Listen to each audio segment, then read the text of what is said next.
I love you. You know, when I started this financially crippling hobby of mine, I knew what areas I wanted to collect from with Transformers. G1, a lot of the anime stuff, and the movieverse figures. Yeah, Optimus, flex those boobs.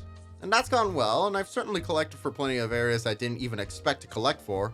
Like, why the hell do I have the Naruto Transformer? But there were two aspects I wasn't keen on collecting too much from. One of them was Prime, mostly because, well, my experience with those figures were not the best, though maybe APC toys can come to my rescue again? And the other was Animated. Funny, given that it's one of the most popular entries in the Transformers canon, but at the same time, I gotta say, I wasn't interested at first. I was put off by the animation, not the character designs, the animation. Rest in peace, Derek J. Wyatt. It just seemed so slow and stiff, it put me off, and the weird fandom hype also put me off a bit. Like, anytime I watched clips from the show, I expect a lot of those annoying Zoomer compilation edits with annoying white text and random zooms and some kind of gay pun in the title. You know the kind. But since then, I've started watching the show with my wife, and yeah, it's as good as everyone says. And a while ago, for another video idea, I got the Voyager class Prime, and it must be said, it's freaking fantastic. And it got me curious about the show's resident breakout star Bulkhead's toy. Yes, I know technically he was an Energon, but shh, that's for another day. Voiced wonderfully by Patrick Star thespian Bill Fagerbach. Bill Fagerbach. He became one of the show's breakout characters. I was a bit put off by what I've heard of the Voyager figure thanks to the Toy Guys review, so I opted for the leader figure. Suddenly, life has new meaning for me. Hey, are you subscribed?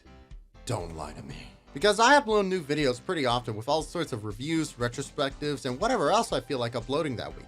And you don't want to miss them. And hit the bell as well so you get notified whenever I have a new video up. And if you would be so kind, why not become a channel member with exclusive emotes, member polls, early access, and other perks? Every little bit helps. Thank you all for the support. Now back to the video.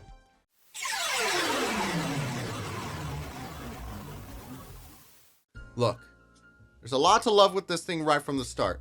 Like, visually, holy moly.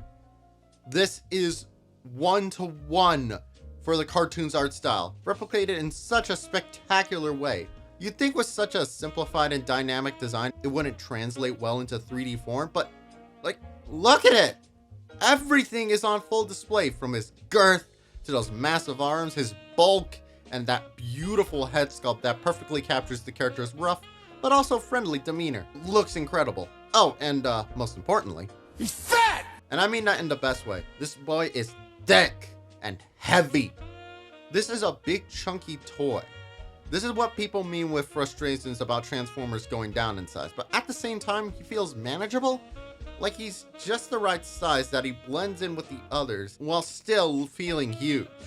It also just feels really nice. Like, this is Armada plastic quality, but whereas those felt like bricks because those were for younger kids, didn't want them to break in 5 minutes, there's still plenty of playability.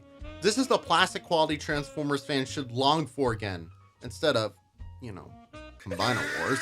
The back is a bit of a mess, I'll give you that, but hey, back in the show. Can't believe I had to Google Bulkhead back shot. The missiles are the only real change to the show's character model, and that is a little bothersome. Like, it looks like you should be able to remove them, but I don't think I can get them off unless I take drastic measures. And you may also notice one hand is permanently a saw, which not only is not his main weapon in the show, it makes hugs from the guy a dangerous experience. But it's his first of many gimmicks, and I bet you're thinking, oh boy, here we go. But the wonderful thing about Animated is that all the gimmicks actually integrate insanely well into the figures and don't detract from their functionality. Imagine that! It is possible. We had to figure out in 08, just like the economy. With a flick of the switch, Bulkhead's buzzsaw does a bit of a spin. And yes, it's as addicting as it looks. And Bulkhead's other hand has a little grabby hand to play grab ass with his pals. And while those are fun, we also have lights and a voice gimmick. And probably one of the coolest implementations of them ever. We've seen plenty of voice gimmicks where it's usually just a sound effect playing with a suspiciously large battery compartment, and they're all good fun. But check this out. Time for the big guns. You can do it, buddy. Sorry, my bad. Not only does a lot of the figure light up, but his head rotates jaw moves down and brows move up to simulate him talking.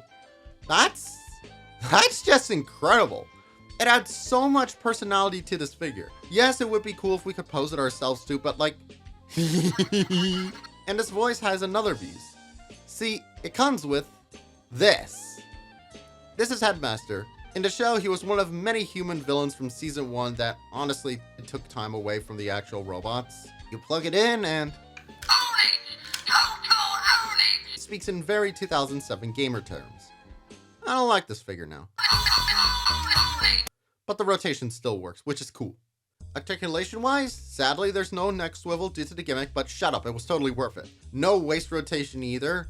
But the arms have solid rotations, capable of rotating at 360 degrees at just the right angle, T-posing, rotation at the upper arm, and there's technically a butterfly for the transformation. This thick boy can spread. Legs can't move out too far forward and back though. Rotation at the knees and the feet can move back and forth. And finally, the most important bit of articulation, chair mode. This is something he actually does in the show. Posability isn't fantastic, though it's quite serviceable. For a big figure of the time, it's pretty decent, and he is loaded with ratchet joints. Oh yeah, that's the stuff. Also, with these tight joints and weights, he's actually pretty easy to stand. Refreshing given some figures I've had to look at. But while this robot is great, what about it got me to go in hard on the animated toy line? Well, why don't I show you? Just a heads up, you might want to take off the missiles because they really like to ping off. Just be sure to keep them somewhere safe.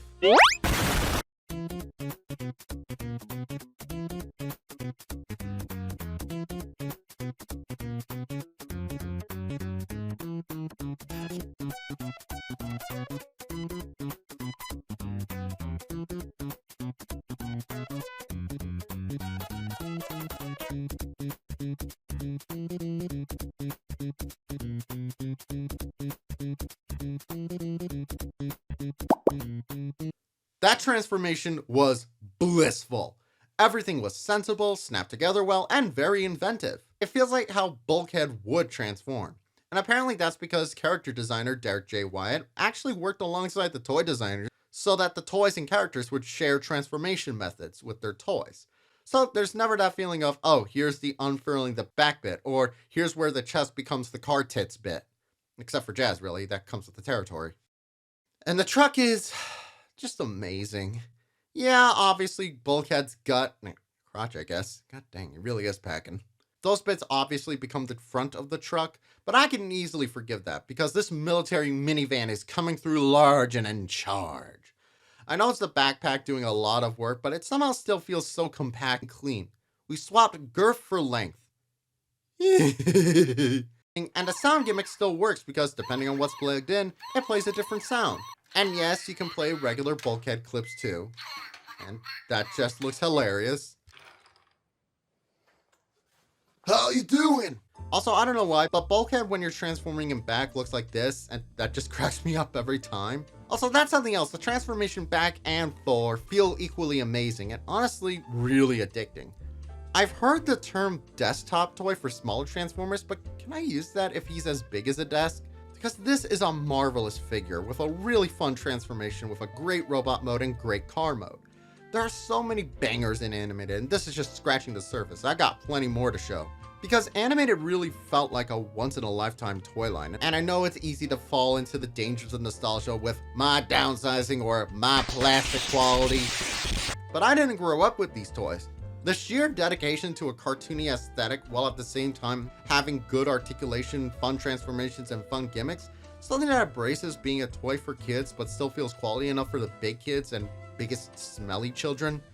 Like, we've had other toony Transformer lines, but they didn't quite hit the same. Cyberverse, and to an extent Earthspark, had fun designs and hidden banger figures, but cheaper constructions and limitations. The Prime toy lines were jangly messes, and while yeah, we have legacy figures of animated characters, or animated concept characters, something about them just don't feel quite right. They just look a bit too rigid. This big oaf started a collecting run that's been a wild ride, and I highly recommend it. But what about you? What do you think of Transformers Animated? Let me know in the comments, and please subscribe. I'll cut off your nutsack and nail it to my door! That will be your balls!